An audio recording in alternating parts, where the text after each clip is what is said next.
TMC प्रमुख और पश्चिम बंगाल की मुख्यमंत्री ममता बनर्जी ने कोलकाता में भीड़ जुटा करके साफ संदेश देने की कोशिश की कि प्रधानमंत्री नरेंद्र मोदी को हटाने के लिए विपक्ष एकजुट है।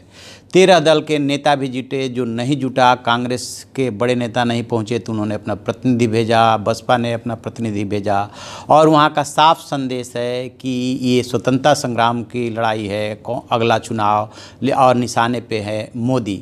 लेकिन इसका दूसरा क्या मैसेज जा रहा है, इससे मोदी को कितना नुकसान और फ़ायदा हो रहा है, इस पर हम बात करेंगे। मैं हूं विद्याशंकर तिवारी, इंडिया न्यूज़ के डिजिटल चैनल इन खबर के लिए। दरअसल अब एक चीज़ पिक्चर एकदम क्लियर हो गई है। मई 2018 में जब कांग्रेस और जेडीएस की बेंगलुरु में सरकार बनी थी तब विपक्ष का जमावड़ा था, लेकिन वो एक सरकारी मंच था जो कि शपथ ग्रहण समारोह था, उसमें संदेश देने की कोशिश की गई थी।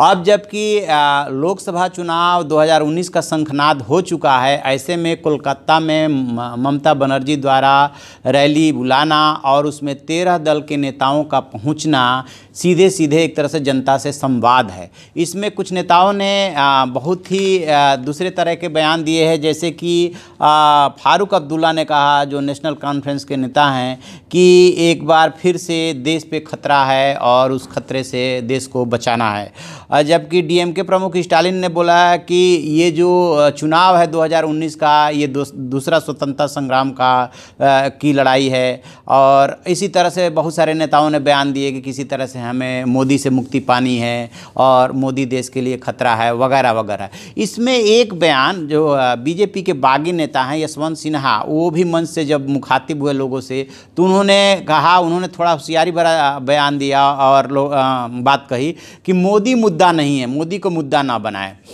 कुल मिला जुला करके बात यह है कि बेशक यशवंत सिन्हा ने ये बात कही, लेकिन जो भी 13 दल वहाँ पे जुटे, शरद यादव, शरद पवार, अखिलेश यादव, स्टालिन, एमके स्टालिन, केजरीवाल और हेमंत सोरेन, जितने भी 13 दलों के नेता जुटे, लगभग सबका यही मानना है कि किसी तरह से हमें मोदी से मुक्ति पानी है, मोदी देश के लिए खतरा है और इसके लिए हमें एकजुट होना होगा।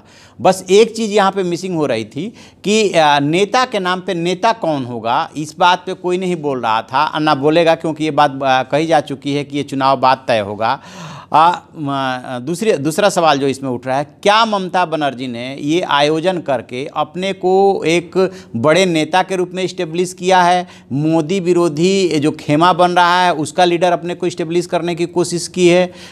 ये दूसरा महत्वपूर्ण मुद्दा है। निश्चित रूप से यहाँ पे कहीं ना कहीं ममता बनर्जी को एज मिला है और यही वजह है कि बसपा सुप्रीमो मायावती वहाँ न जा करके अपना प्रतिनिधि सतीश मिश्रा को भेजा, क्योंकि उनके अंदर भी प्रधानमंत्री पद की महत्वाकांक्षाएं पल रही है। इस रैली में कांग्रेस अध्यक्ष राहुल गांधी भी नहीं पहुंचे और नहीं यूपीए चेयरपर्सन सोनिया गांधी पहुंची, क्योंकि उधर से राहुल गांधी भी पीएम पद के उम्मीदवार हैं। तो ये चीज़ यहाँ पे ये तय नहीं हो पा रहा है कि पीएम पद का उम्मीदवार कौन। विपक्ष जानता है कि इसको लेकर के लड़ाई हो जाएगी, लिहाजा कहा जा रहा है कि चुनाव बाद इस मुद्दे को तय किया जाएगा। दूसरी चीज़ कि क्या जो सब मिलकर के मोदी पे अटैक कर रहे हैं, पीएम मोदी पे, उससे पीएम मोदी और मजबूत हो रहे हैं? आप याद कीजिए 1971 को इंदिरा गांधी ने नारा दिया था, ये कहते हैं कि इंदिरा हटाओ और मैं कहती हूँ कि गरीबी हटाओ। ठीक इसी तर्ज पे बीजेपी और पीएम मोदी चल रहे हैं। पिछले दिनों बीजेपी के अध्यक्ष अमित शाह ने इस बात को बोला भी था कि लोग कहते हैं कि मोदी हटाओ और हम कहते हैं कि अव्यवस्था, गरीबी, बेरोजगारी वगैरह वगैरह हटाना है, जिस पे उनकी इस बात को लेकर आलोचना हुई कि ये इंदिरा गांधी का नारा चुरा रहे हैं। इंदिरा गांधी का नारा चुरा नहीं रहे हैं, कुछ उसी तर्ज पे एक तरह से विपक्ष लामबंद हो रहा है। यानी कि 1971 का नारा है और लामबंदी जो है और गठबंधन जो है 1977 की तरह है, जिसमें कि जनता पार्टी गठित हुई थी और सारा विपक्ष एक हो गया था आपातकाल के बाद इंदिरा गांधी के खिलाफ। तो नारा 71 का और जो जुगलबंदी हो रही है, गठबंधन हो रहा है, गोलबंदी हो रही है, वो 77 की तरह।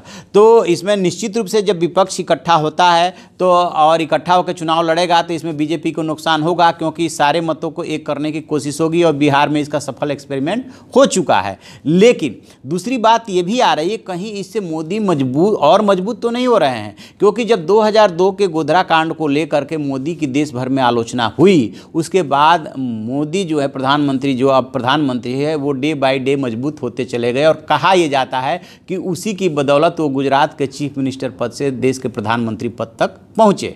ठीक इसी तरह से जब सब एक मिल करके सिर्फ उनके निशाने पे मोदी है, इनके पास कोई वैकल्पिक राजनीति हो, कोई वैकल्पिक कार्यक्रम हो, इसका भी ये खुलासा नहीं कर रहे हैं। जितने नेता अभी तक बोल चुके हैं सबके निशाने पे मोदी है। तो एक एनालिसिस ये भी है, एक बात ये भी आ रही है कि कहीं ना कहीं इससे मोदी जो है मजबूत हो रहे हैं। बेशक चुनाव में जाते हैं और उनकी हार हो जाती है या विपक्ष की हार हो जाती है, वो तो चुनाव की बात है कि चुनाव में क्या होगा क्या नहीं होगा, लेकिन इससे कहीं ना कहीं फर्क पड़ रहा है कि विपक्ष के पास कोई मुद्दा ही नहीं है, सिर्फ मोदी मुद्दा है, जिसकी तरफ यशवंत सिन्हा ये इशारा कर रहे हैं कि मोदी को मुद्दा ना बनाया जाए। और पहले भी बात आ चुकी है, जो एसपी और बीएसपी ने गठबंधन किया है उसमें एक बात आई कि जैसे ही प्रधानमंत्री नरेंद्र मोदी के सामने राहुल गांधी खड़े होंगे और मोदी बनाम राहुल होगा, उसमें मोदी को फायदा मिल जाएगा और राहुल गांधी की वजह से एसपी बीएसपी को नुकसान हो जाएगा। इसी वजह से एसपी बीएसपी ने राहुल गांधी को और कांग्रेस को अपने गठबंधन में शामिल नहीं किया। ठीक इसी तरह यही बात यशवंत सिन्हा भी बोल रहे हैं कि मोदी को मुद्दा न बनाया जाए, क्योंकि कहीं ना कहीं इससे मोदी को एक वर्ग की सहानुभूति भी मिल रही होती है। जो देश का मतदाता है वो इस बात को सोचता है कि मोदी को हराने के लिए पूरा विपक्ष एक हो रहा है, तो इससे मोदी कहीं मजबूत भी हो रहे होते हैं, उनके प्रति सहानुभूति भी उपज रही होती है। तो ये देखने वाली बात होगी और जो भी इस पर अपडेट होगा हम आपसे बातचीत करते रहेंगे। आप देखते रहिए हमारा डिजिटल चैनल इन खबर और उसे सब्सक्राइब कीजिए।